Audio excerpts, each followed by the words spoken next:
Hey guys, Colby here. Welcome back to another Racial Legends video. So, Hydra Rotation 2 is almost over, and I wanted to make an overview of the Hydra and my thoughts on it before we get onto the third rotation, probably the final one until we get an update. We don't know exactly when the updates will come, but based on the communication that we had from the game's developers, from Plarium, we know that Hydra will have its own separate version of updates.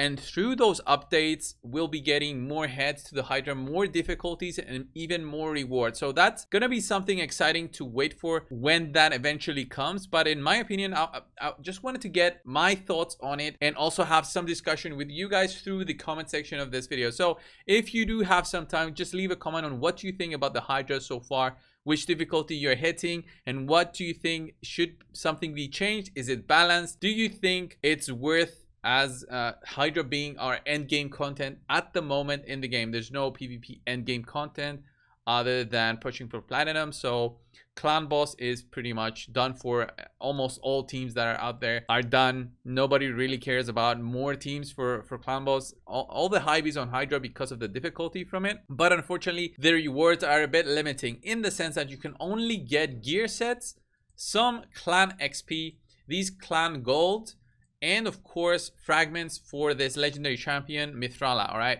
Mithrala is out there for some time now. Okay, I've seen videos from last week being posted, and of course the showcase video made by Plarium, which honestly wasn't such a good showcase. In my opinion, they could have done it a little bit more in depth, but Mithrala is out there already. There's no reviews on her, which makes it strange. I'm not sure why there are no reviews on it. Maybe the people who got her the past week haven't really bothered with using their reviews on her. But anyway, she is a definitely worthwhile thing to go for, champion to go for. Me personally, I'm a bit behind than almost everybody else because my clan is not doing Mithrala on is not trying to get Mithrala through Nightmare. We're just doing normal, hard, and brutal, and I already have 59 out of 100, which makes me think I'll have her in at least 1 month, and maybe 6 weeks I'll have her. So it's been 8 weeks, I'll have 60%. So maybe another 6 weeks I'll have the remaining 40%, right? Yeah, Mithrala Lifebane, definitely a fun champion that I'll have to do play out when the time comes.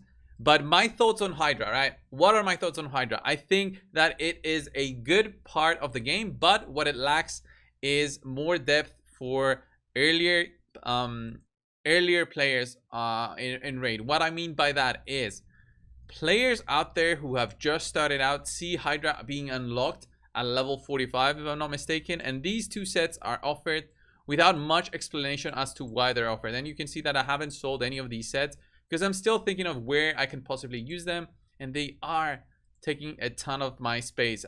Personally, I think that the protection set is not that great compared to the stone skin set. The stone skin set is way better in terms of how usable it can be, but unfortunately I only have one mythic here for this set, and it rolled on resistance, so not that great. Not that great, to be honest. Maybe if we get those chaos auras in the future, I can manage to use it on this mythic one. But the sets that we get here are okay. Maybe they're more endgame than anything else. We don't get any shards though from Hydra, and that's what's stopping people from investing. If we had maybe a guaranteed sacred shard, at least one from the Hydra, I could see more players putting their time into actually fighting Hydra, and that's where I think Plarium missed out on adding that into the game. So if they added maybe some shards into the difficulty, so normal, hard, brutal, and nightmare. If brutal and nightmare gave out sacred shards, like one and one per week possibly, so not 2 per week, maybe that would have been a bit too much.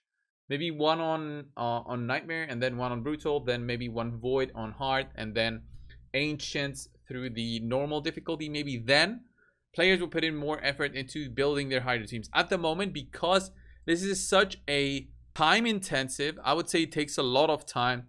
It takes hours and hours and hours, I would say, to find a proper team from the champions that you have available to play out. All right, you can have your teams in mind, you can have set them out and ready to go, but there's not so many teams out there that can be auto-friendly for beating the Hydra. And that's the biggest problem with it at the moment. Like this team specifically, I can run on Nightmare and the damage varies a ton. All right, I can run this team on Nightmare, the damage varies a ton. If I get lucky, I can probably get a 1 key with this team, okay? But I need to get extremely lucky. And what does that luck involve? It involves me just going for a normal battle that might go for half an hour. So half an hour of my time on manual. And then I might have to cancel that run and run it again. So I can do another run, which I can get the proper RNG. And fishing for RNG is so bad in my opinion. It's the worst part of this battle. Even if they make it auto friendly, it's not gonna be ideal because of this specific mechanic right here, where the heads, if you take them out, if you take these 4 heads out, then these 2 heads have a chance to come up. It's a chance and it's not guaranteed, and that's the bad thing about it. So I would say that what's needed to be changed in the Hydra is maybe if they had a proper rotation of if the first head goes down, then this head pops up, and then the second head goes down, then this head pops up, and then if the third head dies, then the first head that died pops out, and we have a proper rotation, then more teams can be built based on the rotations that the heads will be coming out based on our damage potential. We know that, you know, X head is going to drop first, so we know that our team will be facing this head immediately, and this one will be gone. Maybe that's the way to build out teams. But having a team of almost all void legendaries and trying to say that this is just an end game part of the game, it's not true. The void legendaries are very hard to get, very expensive to get. Even for me who does this full time, it's very expensive. Players out there spend thousands to get those legendaries and might not even get them. So getting stuff like Tuhanarg, Krisk are required to get that 1 key on Hydra for Nightmare at the moment. Okay, this might change in the future. This might change with rotation 3. It's still a bit early in the sense that we have not completed the full 12 weeks or the full rotations have gone through, and we go back to the weeks 1 rotation, and maybe then we'll have a better understanding of what works and what doesn't.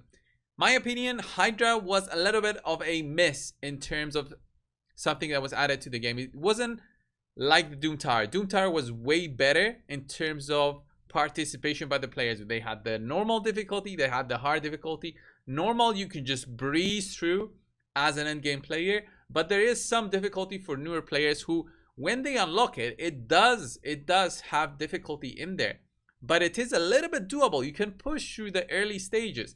Normal Hydra is not like that. You cannot just push through if you just unlocked it. You need at least 18 champions to do even normal Hydra, to do 2 million per key, 2.2 that it's needed to get the full chest. You need 6.6, right? So let's say you're just starting out, you need 18 champions that can do some solid damage to get this warrior chest going and actually getting the full rewards from here. My opinion, they missed out a little bit. If they wanted to make this end game, they should have locked it out, unlock it at level 60 or level 70 within the game, make it easier to understand for newer players, make it easier for us as end game players to understand, okay, we need to work on our teams way more. I've understood that because an example of that is the Fire Knight dungeon.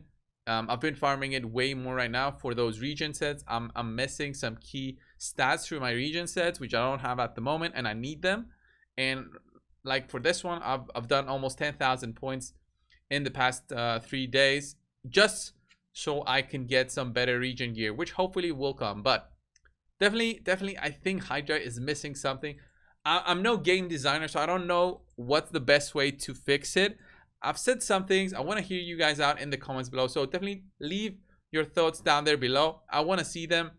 What you think, which difficulty you're hitting. As I said at the start of the video, I want to see where is everyone hitting. I might do a community post over my YouTube channel so I can see what all the community is saying, at least from the people that vote. So yeah, definitely leave it down below. Thanks guys for watching. Subscribe if you haven't already. I'll see you guys in the next one. See ya.